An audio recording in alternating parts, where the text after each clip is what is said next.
Hello friends, welcome back to the VFX Pipeline channel, and in this video we will see what is MPAA Risk Management Guideline. This information is based on MPAA Common Guideline version 4.05, which is released on May 31st, 2019, and for more information you can visit mpaa.org/best practices. Risk Management.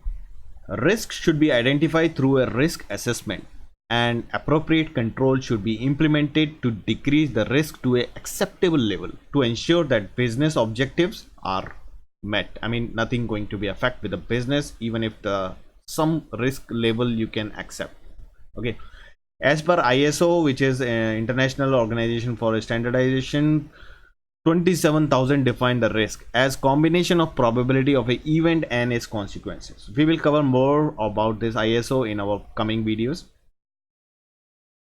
So for risk management, let's take an example. What is the probability that the content can be stolen from a facility network and released publicly? And what is the business consequences to an organization and the client if this occur? For example, if there is any video or any shot from a movie they release outside, I mean upload to YouTube or wherever publicly, then what are the consequences? Is that contractual breach or loss of revenue from that release window? So that's also a risk.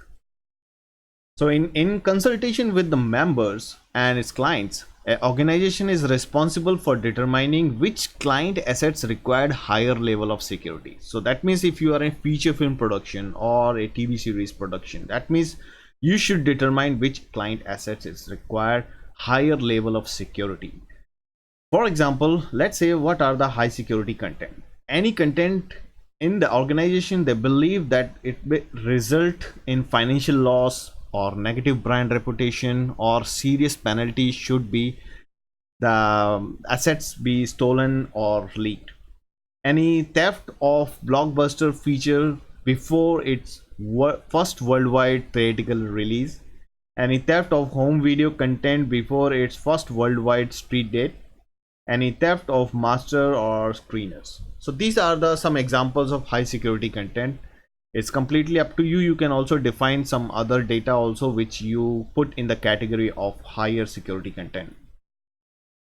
So for risk management, you can develop a formal documented risk security assessment process that focused on content workflow and sensitive assets in order to identify and prioritize the risk of content theft and the leakage that are relevant to the facility. So first is you can define a clear scope of the security assessment and modify as necessary.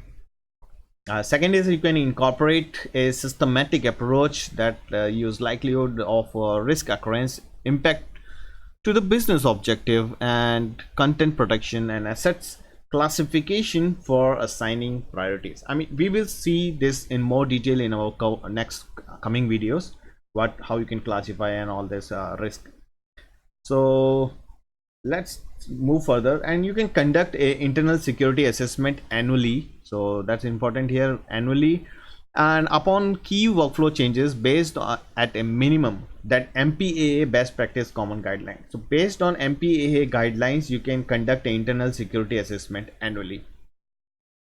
Let's see that you can conduct a meeting with management and the stakeholders at least quarterly to identify and document the content theft and leakage risk. So that is also we can see. You can conduct a external and internal network vulnerability scan for and external pen testing. So, and that is actually penetration testing. You can say pen testing.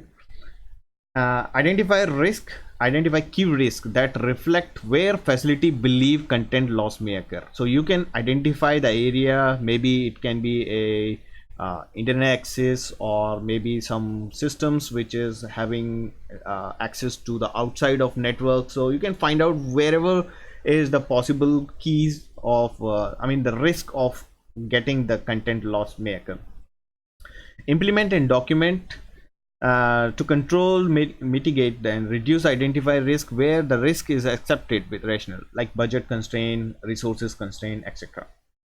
Monitor and assess the effectiveness and remediation efforts and implemented control at least quarterly.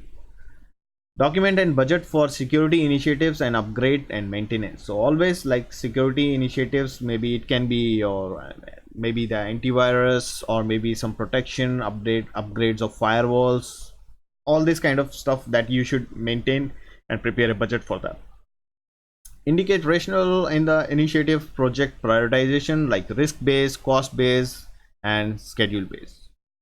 So that's it for risk management. In my coming video, I will cover in more detail about all these risk factors, and we will go through exactly what MPAA guideline is saying. So I'll see you in my next video. For that, please subscribe to this YouTube channel. In my coming video, I'm going to cover what is MPAA security organization. So I will see you in my next video. Thank you guys.